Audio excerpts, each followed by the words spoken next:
Hello, welcome again to Sports Unlocked. This is a shorter episode, but giving you the full take on the verdict in the Sepp Blatter and Michel Platini trial. We're Tariq Panja from the New York Times, Martyn Ziegler from the Times, and myself, Rob Harris from Sky News, guiding you through it all. A story we've been covering for about a decade. At the heart of it all, a 2 million Swiss franc payment received by Michel Platini from FIFA, approved by Sepp Blatter. It led to them both being banned by FIFA, but after 2 criminal trials, they've now both been acquitted of financial mismanagement and fraud. The first one was July 2022. Basically, the same evidence, as far as I can tell, was put forward again for this trial. The Swiss prosecutor, Thomas Hildebrand, decided that he was going to appeal against that judgment. 3 more judges now came to the same verdict, cleared them of all charges.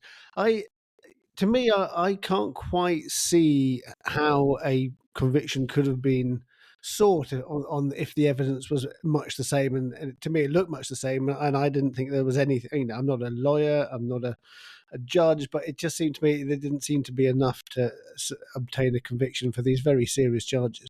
This has been an absolute mess from the Swiss authorities. If you remember the raids, terabytes, whatever that meant, being taken from the computer files of FIFA, and it's amounted to very little. Failure after failure. It's almost like going through the motions of trying to hold FIFA to account. But ultimately, after 10 years, what have we seen? We've seen only Jerome Valcke and maybe one other official actually get censured in court, be charged and prosecuted. They didn't really find anything. And that is remarkable, given what the US authorities managed to unearth. Just makes you wonder why all these institutions like Switzerland so much. So it all stemmed from Michel Platini's work as an advisor to Sepp Blatter at the start of his presidency in 1998 until 2002. Platini had just been leading the organisation of the France World Cup and, of course, been a legendary player for the national team as well as managing them. And Martyn, you were at the 98 World Cup, weren't you? Yeah, I was. That was my first one. So just about my first sports news job really was covering Sepp Blatter's election. Platini was very much his sort of right-hand man there. Went on to work for him for a couple more years after that in a sort of undefined role, really. He was just a sort of advisor.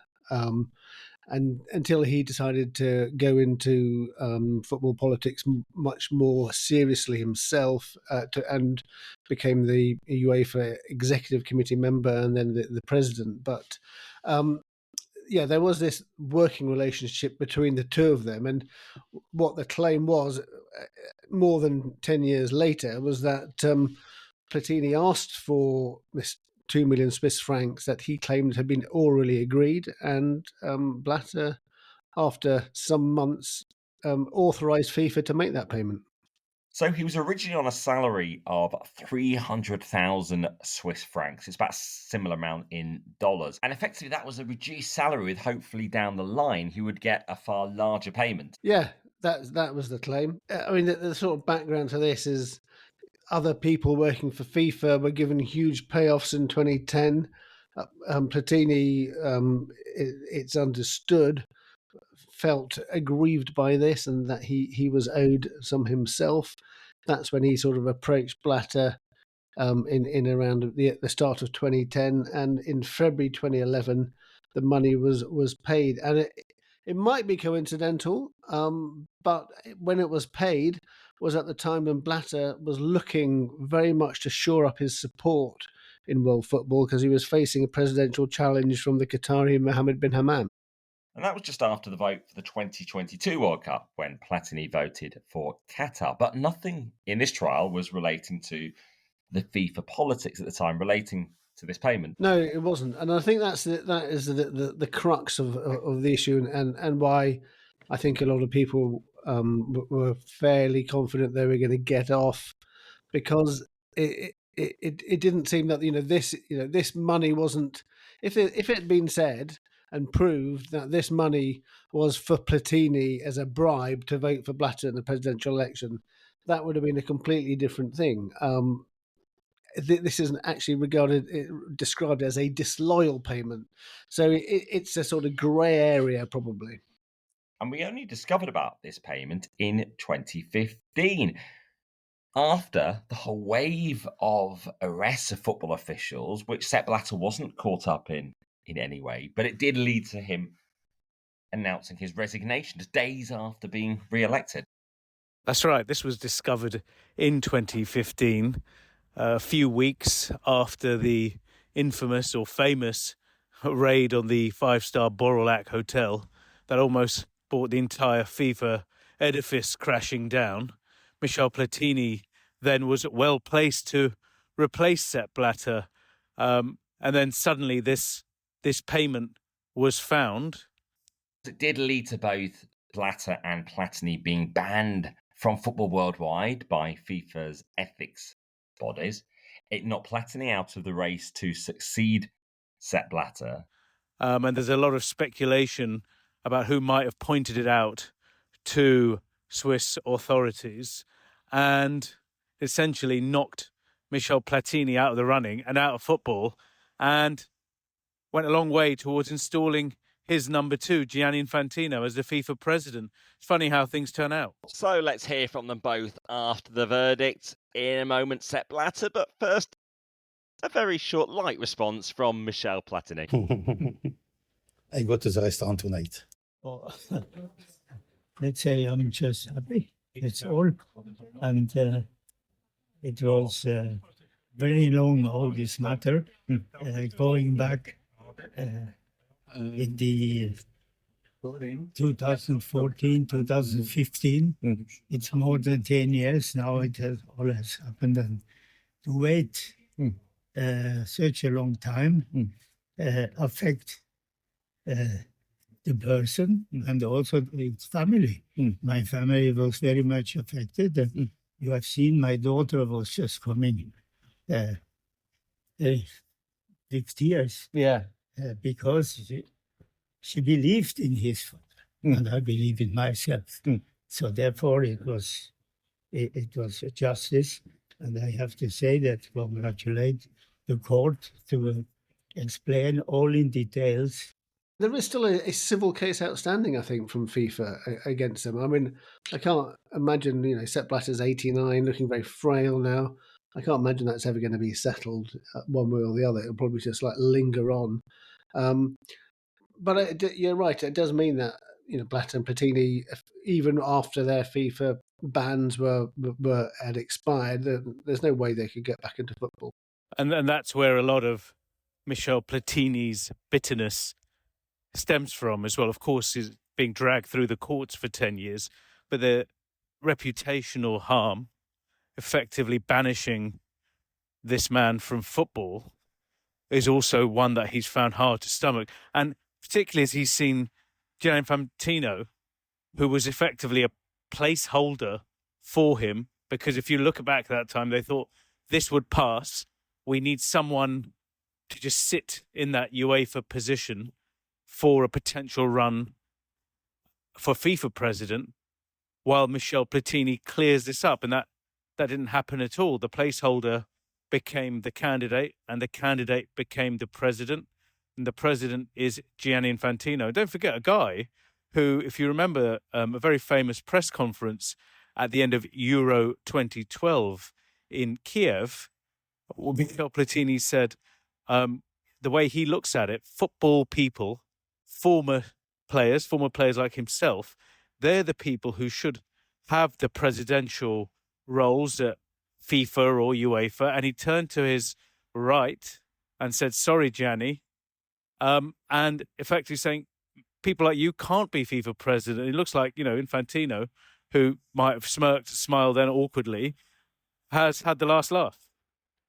This verdict came in Switzerland on Tuesday morning, and helpfully there for us, friend of the pod, Graham Dunbar from AP, who sent us this voice note to describe the scene and his encounters with Blatter and Platini. Mood of quiet vindication rather than celebration for the two men, a case that took 10 years and ended their active careers in football, happened in an unremarkable office building next to a suburban train station on the outskirts of Basel.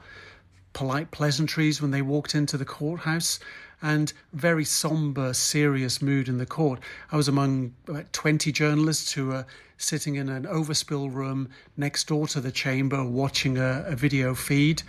About 15 minutes into the hearing, before the verdicts came down, the word acquitté was heard. The proceedings were in German. Sitting next to Platini was a translator announcing it in French for him. Very little emotional reaction from the two men when the verdicts came, and they had to sit there for another 40 minutes to hear the court explain its verdict. 40 minutes in which Blatter never turned round to look at Platini, and the only light relief in that time, a prolonged coughing fit for the senior judge. And within an hour, it was all over. Only then did Blatter smile, leaned over, shook his hand of his lawyer, and he had a long hug with his daughter, Corinne. He came out, met with the media, did interviews in French and English and German.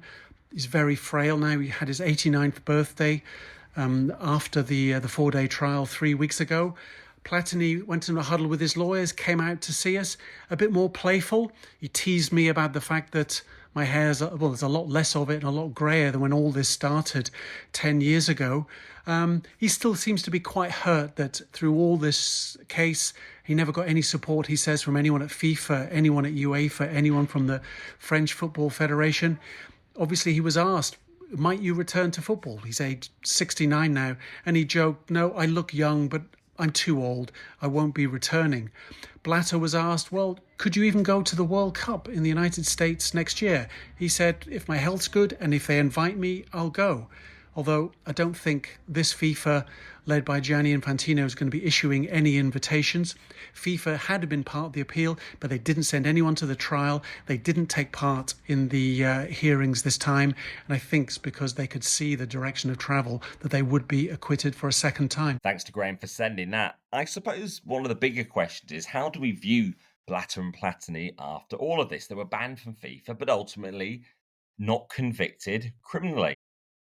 You say banned from FIFA, but ultimately not prosecuted. But how will history look at Sepp Blatter? Probably not kindly. It was him who presided over the rot. Even before the FBI unsealed its indictment in 2015, the culture of FIFA has been chronicled by the media, and it wasn't very good. And that was with Sepp Blatter at the top of the tree. The organisation needed change. The FBI bought it. Now, he hasn't been prosecuted, but history will look back at that time as one that was extremely permissive in terms of allowing bad behaviour to flourish. We could do another pod about some of the changes Sepp Blatter brought to FIFA. He was transformational in some ways, but this isn't that day. I think I went on a radio program and was asked that same question actually. How should one view Blatter and Platini? Because there's people say during that time FIFA was corrupt, and I was asked, is there anything to actually say that they were sort of themselves corrupt? And I said, obviously, it's that particular allegation has been cleared in court. I think when all those years Blatter was president, he basically turned a blind eye to what was going on. So people like Julio Grondona, Jack Warner, all these people have been indicted by the US authorities. They were effectively feathering their own nests, and Blatter was happy to allow that to go on without too much scrutiny because they were his supporters. So it was definitely a very murky world. I think Blatter himself was getting paid, huge bonuses, which was sort of authorised by the general secretary and the finance director, and that was probably enough for him. So it's, I think, the way history will look back on this period, it's more of a sort of facilitating people being corrupt rather than being corrupt himself. And it was on that theme I put a question to Blatter in May of 2015. Actually relating to Jerome Valcke's Secretary General. This was a day after he'd been re-elected president and days after that wave of arrests at the hotel FIFA used in Zurich. Could I just ask you about the 10 million payment which that went through FIFA and you deny being part of? Some people will say you are the head of the organisation and should know if a $10 million payment is going through FIFA. Is that incompetence or intentional negligence? Neither nor. This is a problem I do not enter, I have just said. And we will not go further if this is an investigation on that. The only thing I can say that I have no $10 million. That was Blatter in May of 2015, and the bombshell of the payment to Platini would only come months later in September 2015 when all the executive committee were meeting at the FIFA HQ in Zurich. Yeah, that it was, and suddenly the Swiss legal authorities raided the FIFA headquarters. Blatter and Platini were questioned separately, and it was all very serious. And that was the sort of beginning of the end for Platini's hopes of succeeding Sepp Blatter. Of course, there's no sign of Sepp Blatter returning to a football role at 89 after his ban expired. Platini is still 69, but there's been no sign of him returning to any sort of position in football, and his lawyer said outside the court that now he must be left in peace after these 2 acquittals, talking about how the criminal proceedings definitively failed. And it referenced how they were of massive personal and professional consequence. Although, of course, the FIFA case ultimately ended Platini's football career in disgrace. When I interviewed Platini just before the whole COVID pandemic, about 2 weeks before that, I asked him about returning to football, and he basically accepted that it was almost impossible for him to do so. And he actually said everything was correct, but when I suddenly ran for the FIFA presidency, it suddenly wasn't correct. It was a plot to stop me becoming FIFA president. So, whoever was behind this plot, he didn't expand on, but he basically thinks it was all to keep him out of power. And in terms of Michel Platini, it's a little bit different. This is a football great who came into UEFA, presided over the institution, but for this scenario with the 2 million Swiss franc payment being unearthed, he would almost certainly be the FIFA president. But again, you have to ask, he was part of the culture of these organizations. If they were to change after everything that happened with the FBI, with all the reporting, he wasn't someone who was looking to reform the governance structures. So maybe, again, it was time to change. But if you look at UEFA and FIFA, you think, have the institutions changed that much? They really haven't. Would Michel Platini perhaps be a better president for football? If you ask football people, perhaps he would be, but we will not know that now. There's still so much intrigue over why the payment only emerged at a time when Platini was seemingly going to inherit the FIFA throne, but it took 5 years for it to be revealed. So it does seem a chapter is closing in the history of football politics, a defining era with Michel Platini at the helm and Platini being toppled in perhaps the biggest scandal in the history of FIFA, all ending in a courtroom in Switzerland on a Tuesday morning. Yeah, a bit of for those people who were, thought they were going to be sort of marched off in chains, it's probably a bit of a damp squib, but I think it definitely draws a line under all these things that have been going on for the last 10 years. But this is just a short episode. We thought we'd offer some of our insight, given we've covered these issues for many years. I think definitely well worth going back into the detail of this and seeing, what it means for football, what it means for Blatter and Platini, and how it all has developed and how it has all ended. Of course, Gianni Infantino says he's been key to the cleanup of FIFA, creating FIFA 2.0 and what changes he's introduced to the governing body, something we've talked about very often during his 9 years in charge. And if you've not heard our last episode, that was out at the weekend, that was reflecting actually on the new IOC president. And if you've got any feedback and questions, you can message us at Sport Unlocked on X, Facebook, Instagram, Blue Sky and TikTok, and we're on email sportunlockpod@gmail.com. But for now, thank you for listening. Goodbye.